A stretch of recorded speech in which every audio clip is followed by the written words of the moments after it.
Hi, this is a small video to talk about how the computer looks like and what are the important functional units that has to be there irrespective of how it looks. Okay, so let's go into that. Now, I have taken a few images from the internet just to show the different way the computer may look, and it can be totally even different to this. Physically, a laptop might look like this, a desktop might look like this, and some other thing maybe over computers may look like this. It doesn't matter.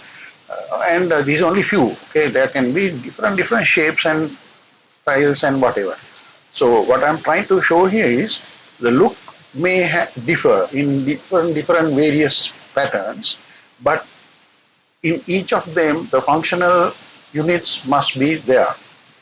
Where it is doesn't really matter. The functional each of the functional unit has to be there. So let's quickly look at these functional units, which we have already covered. Now I'm trying to put them in a kind of a block diagram, a reduced version of that.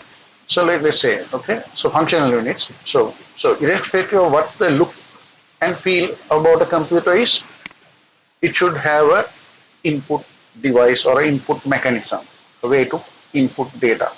Now, if you take a laptop, the keyboard and the dashboard can be used as to feed in information. In a desktop here, maybe this keyboard, maybe the mouse, maybe other things like scanners, anything that can take information into the computer, there has to be something.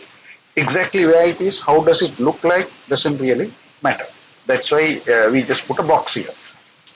Instead of showing a diagram, a functional diagram is not shown using any of these.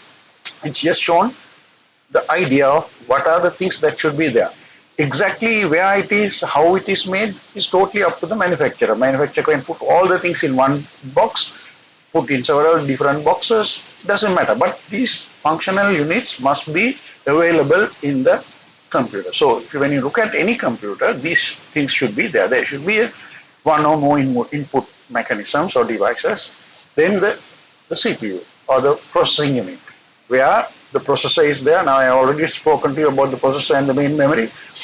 So these are the main parts that are available. I have just put processor. Actually, there is other things like the control unit, arithmetic logic unit. I'm not going into any of those. If you want, I think there is enough video on the YouTube and the internet for you to get information about that. Exactly what are the things that make up the CPU and all the way it actually functions and so on and so forth. So I'm not going totally into that. Okay, so basically the CPU has to be there. Why? Because the processor is the one who can do the instructions, and the main memory is the place where all the instructions are kept and done.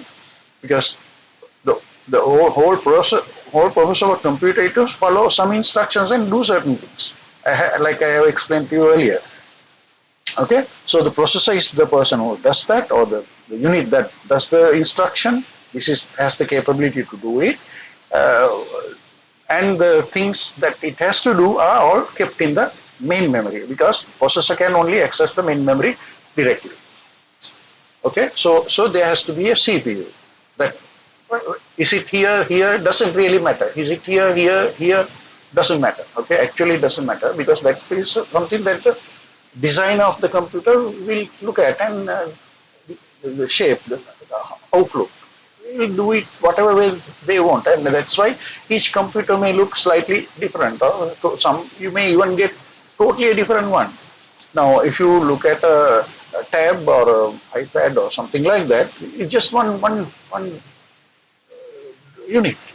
Everything is available in that also. So these are the important parts that has to be there for it to function. Okay, so the CPU has to be there. Then there has to be something to put in, because the processor can work with instructions. Those instructions or whatever that has to be told has to be sent through the input device, and it will keep it in the main memory, and the processor will do that. Then it has to show the output. So therefore, there must be an output device also, a screen or a printer or something to show the result of what the computer processed. So generally, that is also needed. So again, on these figures, it can be anywhere. Now here the screen is here, screen is here, screen is here. So it may look different, doesn't matter, but the important thing is it has to be there. In the iPad, it's just there in that tab itself. So the output device has to be there for you to see the result of that. Okay. And finally, secondary storage has to be there because main memory is limited in space and also it is volatile, which means when you switch off the computer, whatever that is here, it gets erased. I have discussed that in the previous one.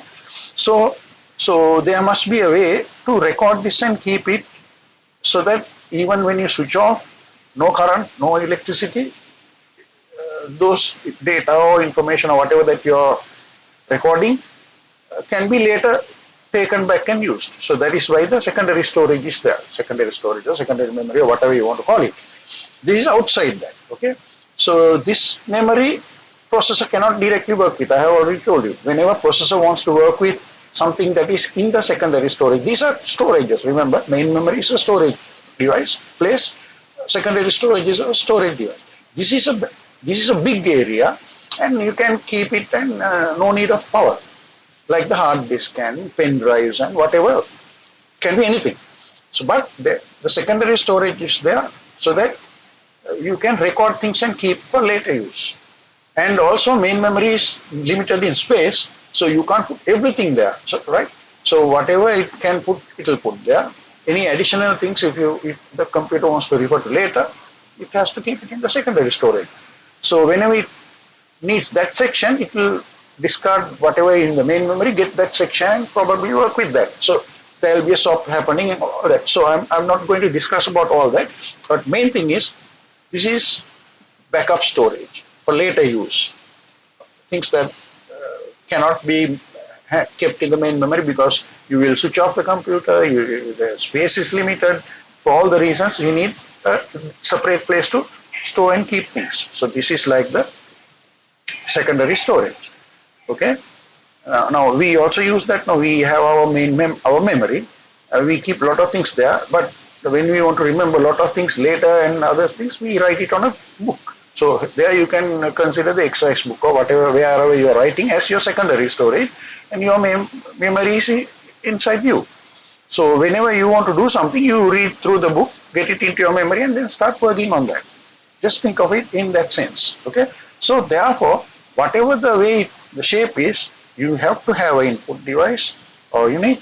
There has to be the processing, it's a CPU with the processor main memory, and there has to be an output device to show the result, and a secondary storage has to be there for later use and recording and keeping for future handling. Okay, so this is just showing the block diagram showing the process flow. Main memory, it will write from the main memory, it will write onto the secondary storage for later use, and whenever there is a requirement, it will read from the secondary storage into the main memory. So once it's there in the main memory only, the processor can work with it, because processor is only able to handle what is in the main memory, and processor is the one who has the ability to follow instructions and do that. So basically, I have discussed that as well in the earlier sense. Okay, so this is just a diagram to show you the different parts that has to be there for the computer to function. How it looks does not really matter. So that's what I wanted to show you. A new designer can in the future come up with something totally different to whatever we have imagined even. But still in that design, they will have an input, they will have a processor, CPU, they will have output, and this is not a mandatory thing, but if you want to save and keep for later use, you need the secondary storage also available. Thank you very much. I hope this gives you some perspective about the view and the functionality of the computer. Okay, so we'll catch up you in the next video. Thank you very much.